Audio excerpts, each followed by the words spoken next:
Hello one and all, welcome back to ArcheAge Inspiration. My name is Cilantro. Today's rolls are pretty low. They are 1, 2, and 4.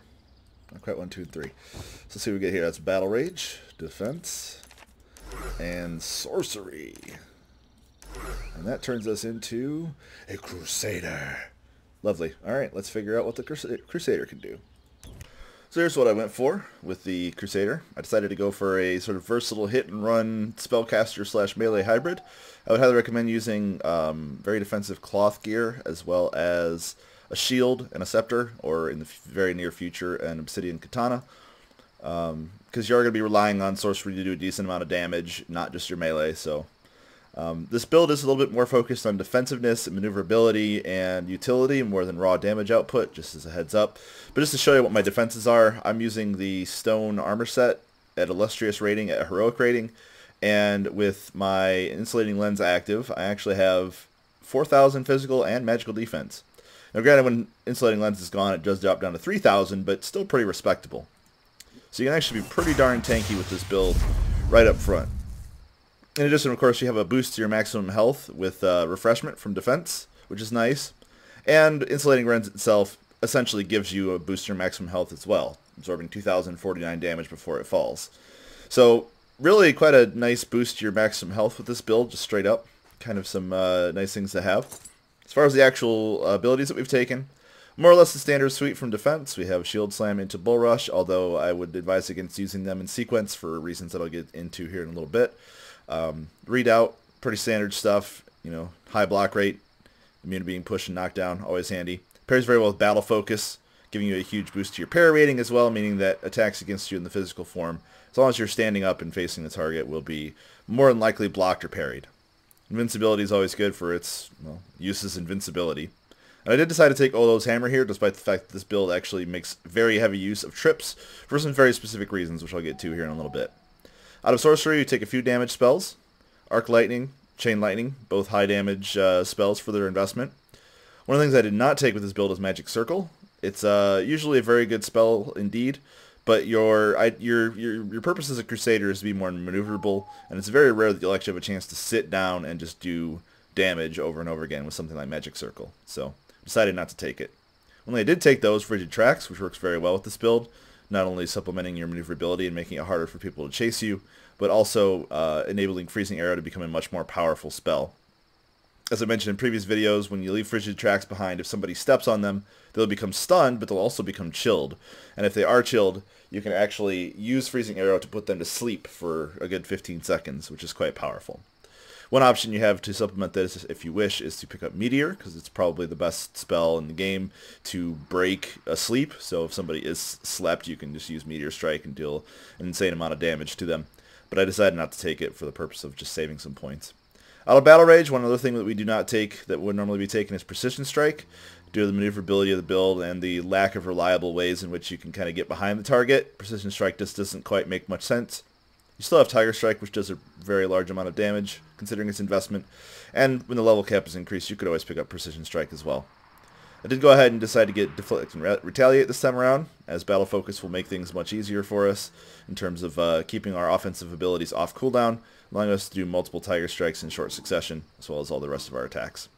In addition, since maneuverability is key here, I'd go ahead and grab Reckless Charge, which does give us a reduction in movement and parrying abilities, as well as a 40% movement speed boost after Recharge or Tiger Strike, which are our main maneuverability options in the first place. Again, another thing I did not choose to get, which may be questionable, is Puncture. It's a very nice way to boost your physical attack damage by quite a bit, but this build's focus isn't really on necessarily high damage output, with one exception. We do have Frenzy. Frenzy will allow us to, turn up our damage output when needed in and under the right conditions. Again, remembering from previous videos that Frenzy is very risky to use, so you have to use it at your discretion. But I think it fits very well, as it does fit both magical and melee attack patterns.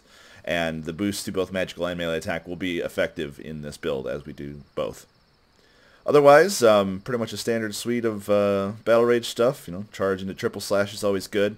We do decide to pick up Shield of Steel from defense to synergize well with the extra physical defense we're going to get from Insulating Lens, and the fact that we're using a shield and generally just stacking up our defenses. So, high defenses, high amount of health, good maneuverability, and good utility. Overall, pretty well-rounded build.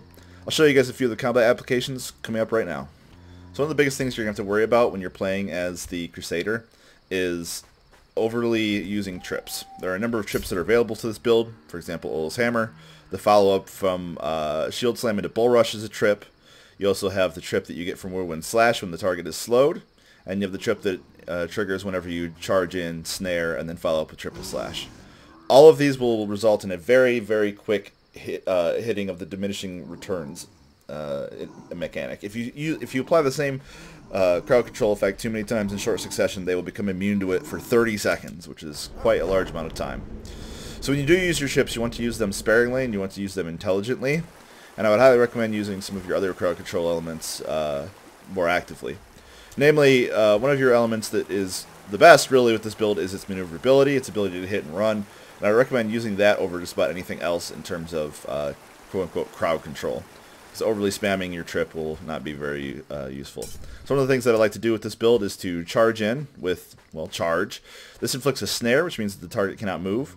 You can follow that up with Ola's Hammer, which is normally very hard to hit, but against a target that can't move, it works quite well.